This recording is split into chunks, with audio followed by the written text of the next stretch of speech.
Good morning, everyone. Dan Jerseth here, and this lovely afternoon, I will be talking about lead generation and the importance of it.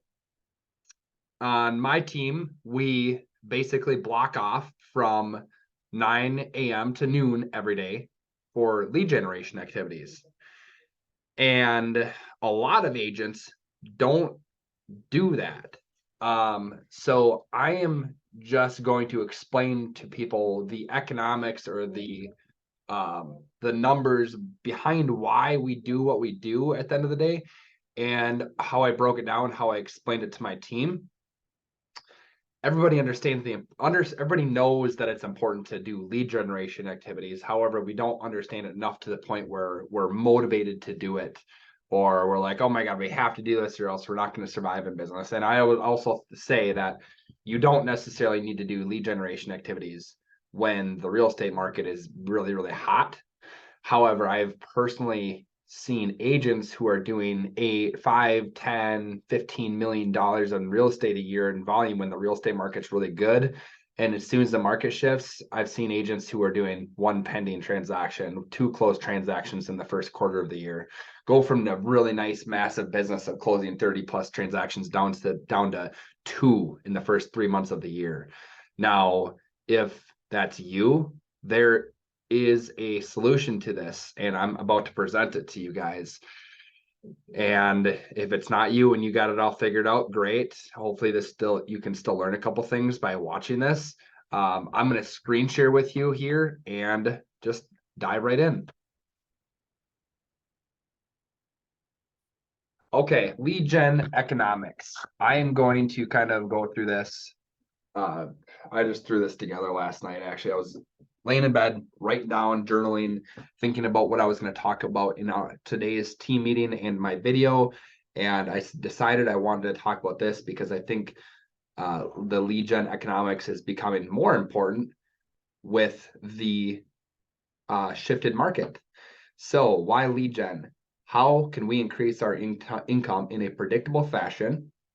What is more important throughout your day, and how much money can we make, or how much money per hour can we make? So let's think of the most fundamental question. Is it more important to figure out how much money you can make total, or more important to figure out how much money per hour you can make? So I'll give you a couple of seconds to think about that. In my opinion, it's much more important to figure out how much money in an hour you can make, for obvious reasons. Is you can make more money, or you can make the same amount of money in a shortened period if you figure out how to increase your dollar per hour. And that's exactly what we're going to do here. We're going to dive in. I'm going to show you guys how much money an hour you can make by doing lead generation activities. So mindset behind lead gen. Lead gen is the most predictable way to find business and grow your income. I oftentimes hear agents say, well, I don't really want to be pushy, or like, I want to wait for business to come to me, or I'll just buy online leads, whatever. Well, think about this. If the online leads turn off, where is your business coming from? What if somebody doesn't reach out to you for business? What are you going to do? You're going to dip into your savings every month that you don't make money. Eventually you're going to go broke. And I know this from firsthand experience that waiting and hoping people come to you just doesn't necessarily work all the time. It definitely does not work in a shifted market. In times when agents are able to basically just breathe and sell a house, well, those times are over right now. And this is exactly why that 95% of agents are out of the business within the first 5 years. That means 1 out of every 20 agents will have their license at the end of 5 years. And in my opinion, it's because we don't master the lead generation. As soon as the market shifts, things change, and we don't have the habit already built up for lead generating. So my question for you is, if you're watching this video, are you going to be one of those people who stick in the business the next 5 years, or are you going to be one of the 19 people who don't? I'm assuming if you're listening to this video, you're probably more than likely going to be one out of the 20 agents, but who knows? I think if you follow this, you're going to be that one agent out of 20 agents, because I would also say only 1 out of 20 agents actually does lead generation. So when you are doing lead gen activities, it's very easy to get stuck in your brain and think scarcity mindset, or think that just think negative thoughts while you're calling people. I have done this so many times where I've been calling people and I think negative thoughts, or I'm stuck in my own head and I'm just like, I don't want to make this phone call, and I get pissed off at myself. And I have to remind myself a couple of these things: abundance, and that business is everywhere. Business is around every single corner. You just have to look for it. You have to keep your open brain all the time and be open to receiving new business. And also you need to be open to giving your help to other people. If you're willing to give and offer help to other people, you're more than likely going to receive as well. So another thing I remind myself is that people do need your help. So when you're calling, it's very easy to say, oh my God, people are just annoyed by me calling. Well, number one is, after thousands of phone calls I've made over the years, I have rarely had people mad at me that I'm calling them. Number one, yes, it happens once in a while. That's the joy of being in a human relationship business, right? You're going to get pissed off people once in a while. However, out of the thousands of people I've called over these years, it's very rare for me to run into somebody that's mad or annoyed by me. People need your help. At the end of the day, I have more trust in myself than for a relative of mine, or a high school classmate of mine, or a college buddy of mine.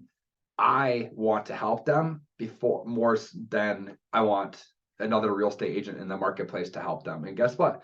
They probably don't think about the fact that you're a real estate agent every day. So when they start thinking, oh, I'm thinking about buying a house, we need to have been in contact with these people doing lead generation. And lead generation, all it means is that we're picking up the phone and we're calling a certain amount of people every single day that we come to work. That is our job as a real estate agent, in my opinion, is part of our job. It's a lead generation activity, and the rest of the business will kind of take care of itself.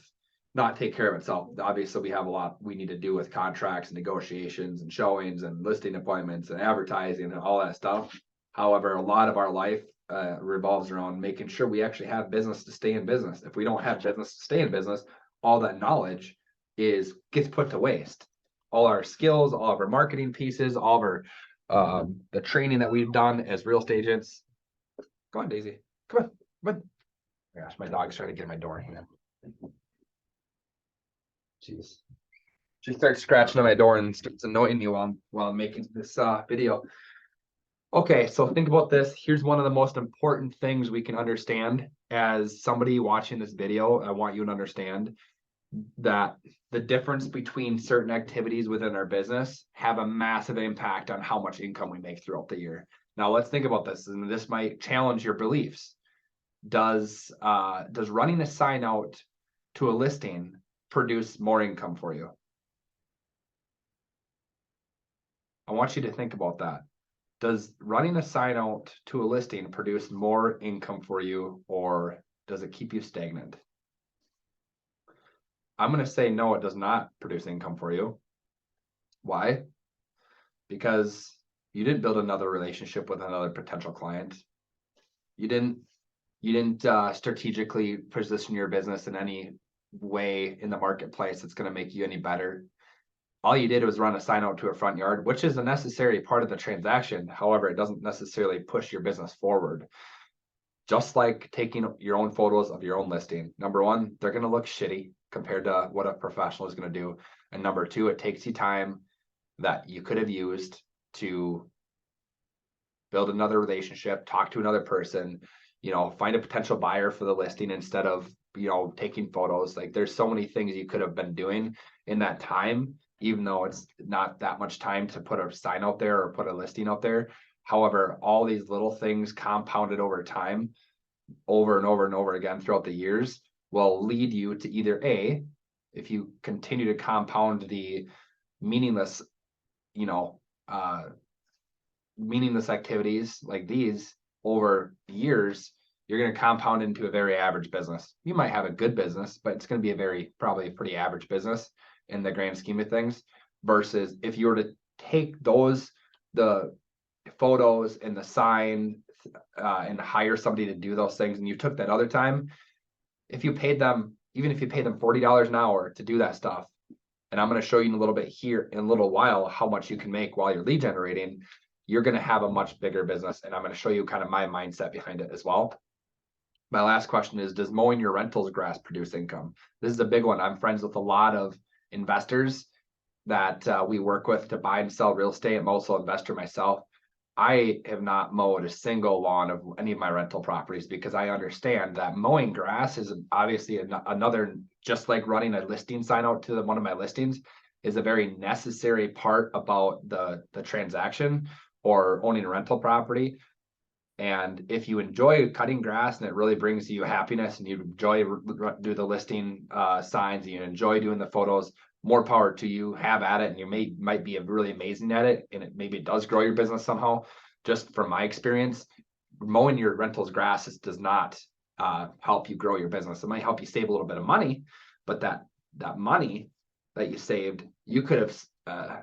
It's very small in relation to finding the next rental property that you're going to buy, or wholesaling a property if you're not a licensed agent, or whatever it might be. So a couple things here are, there's really 3 ways to increase your dollar per hour. The number one is increase your skills. So if you get better at anything, just like in any sports or anything in professional, any sort of professional field, the better you get at something, naturally, the better you're going to get paid. So for me, I'm going to practice my scripts. If I know what to say to a customer in a better way, and I can increase my conversion rate with them, and I can increase my value that I can give to them, my $8 per hour is going to increase naturally. Shadowing other agents in the office appointments, setting mock buyer consultations, set real buyer consultations, real listing appointments, shadowing listing appointments, and other agents who are really good. This is a really great, probably my favorite way to increase your dollar per hour and really be able to skyrocket quickly. The second thing here is increase efficiency, aka call more people in a time period. So having more conversations with more people, more chances to find somebody who actually needs your services. So we do a lot of phone calls, sales calls in our office here, but that's not all we do. We do open houses, we do door knocking, we go to networking events. So really you need to find your own way of lead generating and stick to it. So if you can talk to more people in a more condensed time period, the better. I read a sales book one time. It was by Grant Cardone. I've read a couple of his sales books. I'm not really sure which one it was specifically, but one thing really stuck out to me is that if you're going on lunch every day by yourself, or you're going to lunch every day with a coworker, you're not increasing your business. You're not increasing your sales. You're not increasing your life in general. If you can get lunch with the customer every day, think of all those different connections and those conversations and how much bigger your life would be, that compounded over a year. If you had let's say even did it 50 times a year, you had 50 new customers that you just invited to lunch, and you bought them lunch, and you just sat down and had a conversation with them. How would that change your business and your life if you were able to do that? Which is very doable. It's not even a crazy thing to do. The third way that I know how to make more money is to work more hours. And I spent a lot of probably my first 4 or 5 years in both of my businesses doing that, because I really didn't have the skills. So I had to compensate in some way. So I compensated without having skills or efficiency for just working a shit ton of hours. And I remember I worked, 60, 70, 80 hour work weeks when I first got into my first business. And I really never understood leverage or like increasing my skill set back then. Now, since in the past 3 years, I've learned that that's actually way more important than just working more hours. And I grew up in a household where that was really the only way to increase your income, was just by working more hours. It was never, you couldn't really necessarily exponentially grow your income per hour in the household I grew up in. So naturally for me, when I first got into the adult world and into business, my brain went straight to, I just need to work a lot of hours to create a high income, and then I can take that and probably invest it. But I didn't understand that, okay, number one, why don't we focus on increasing skills very quickly and get really good at something? And so if this is you and you feel like you don't have increased your skills, reach out to me, and I have resources for you guys, or call another agent at your brokerage from somewhere around the country who also might have the same problem. Increase efficiency, same thing, stay more focused, have more meaningful conversations, just overall a great way to do it as well. Now, combining both of those, increase your skills and your efficiency, is the best way to do it. Preferably we knock 3 right out, but sometimes you have to do it. And here is, I'm going to explain to you guys how the economics behind your business could actually potentially work. So here's my rule of thumb. Approximately, it takes 100 contacts to make one closed deal. That's a very, very broad number, but it's pretty accurate according to my numbers that I've had over the years, and I've gotten a lot better than every 100 contacts. However, when I first got started, it was probably 150 contacts for a closed deal. Now think about this. If an agent's not making contacts, not having conversations with other people, and let's say they have 8 contacts a week, let's say they have 10 contacts a week, that would mean it would take them 10 weeks to close a deal. And let's say they work 5 deals or 5 weeks or 50 weeks a year, that'd be 5 transactions a year, which is ironically the average amount of transactions that an agent does around the country per year.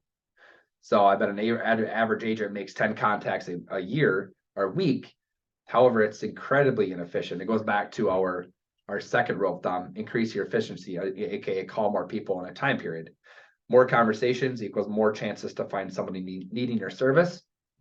So if we are this person and we are calling approximately 100 contacts to close one deal, and you're able to talk to 8 people per hour for 2.5 hours a day, that would be 20 contacts a day, equals 100 contacts per week, which would equal 1 closed deal per week for 12.5 hours of work. That means let's assume you're working 45 weeks per year. 45 times 3,000 would be $135,000. To calculate your per hour would be $3,000 divided by the 12.5 hours that you worked to get that, and that gets you $240 per hour. So what do you take out of that? What I take out of this is that every hour that I'm working in the lead generation activities on a daily basis, I'm making $240 an hour. And obviously there's a lot more that it takes to get to close a deal. And everybody knows that there's a lot that goes into it. However, know that when you are on this activity, you are producing yourself more business. You're producing yourself your next $3,000 check, your $5,000 check, your $10,000 check, whatever that closed transaction might give you. The time on task and your efficiency is incredibly dependent, or your dollar per hour is incredibly dependent on your time on task, your efficiency on the phone calls, and your skills that you have during those phone calls. So if this goes from 100 to 200 contacts, well, then you're going to make $120 per hour. I certainly like $240 per hour better than 120. And the craziest thing to me is that most agents don't do any lead generation at all, and they kind of just half-ass run their real estate business, and they don't produce any sort of amount of traction within their business. That's why 19 out of 20 agents fail within their first 5 years, is because they don't understand this. And I hope if you're watching this, and I hope there is at least somebody that takes this information and says, I should probably figure out what I need to do during my lead generation time. For our team here at Dan Realty Group, we lead generate from 9 a.m. to noon every single day. That's why we've grown so quickly over the past few years, and that's how we plan on getting out of the shift that we're working on right now. Now, let's say you're somebody who has been in the business a while, and you have been able to increase your call efficiency. So instead of 8 contacts an hour, you're actually calling 10 contacts per hour. And instead of talking to 100 contacts to get one closed transaction, you're talking to 60 contacts for one closing. So 25 contacts for every 2.5 hours equals 10 per hour, which would mean if you're going to put 12.5 hours a week into lead generation, 2.5 hours a day, That means you're making 125 contacts per week, and every 60 you're closing a deal. So you take 60 divided by 125 contacts you made, that's 2.08 closings per week, times $3,000 per closing, times 45 work weeks per year, which equals $281,000, $281,250 of income at the end of the year if you were to stick to these numbers. And I get your numbers are probably a little bit different from your average GCI or whatever. It's the concept that counts. And I have stuck to this exact model. I've stuck to this model. Over time, I've gotten myself closer to every 60 contacts per closing. But when I first started off, it was probably like 300 contacts per closing. I was horrible. The only way to get better, though, is to practice, get better, and just dive in and start doing it. And we have agents on our team who started off doing this exact model right here, where they made 125,000 in their second year, and now they're pushing to close 100 transaction, which is closer to this income right here. And I've literally seen it firsthand from agents on our team. I've done it myself. I've watched other agents around the country. I did not make this up. This is stuff that I learned from other real estate agents and other conferences that I've gone to. And I really want to bring this out because I don't think a lot of agents understand this whole concept that lead generation equals money. And if you're not happy with the amount of business you're currently doing, you need to start figuring this out, because you sitting there and hoping that the real estate market shifts around and you get more wind in your sail by doing nothing different. You're not going to get there. My dog is being super funky. Daisy. So hopefully this helps you guys. I am always open to talk about lead gen, all that fun stuff. One of my favorite concepts to talk about. So hopefully you guys have a good rest of your day, and we'll see you soon. Bye.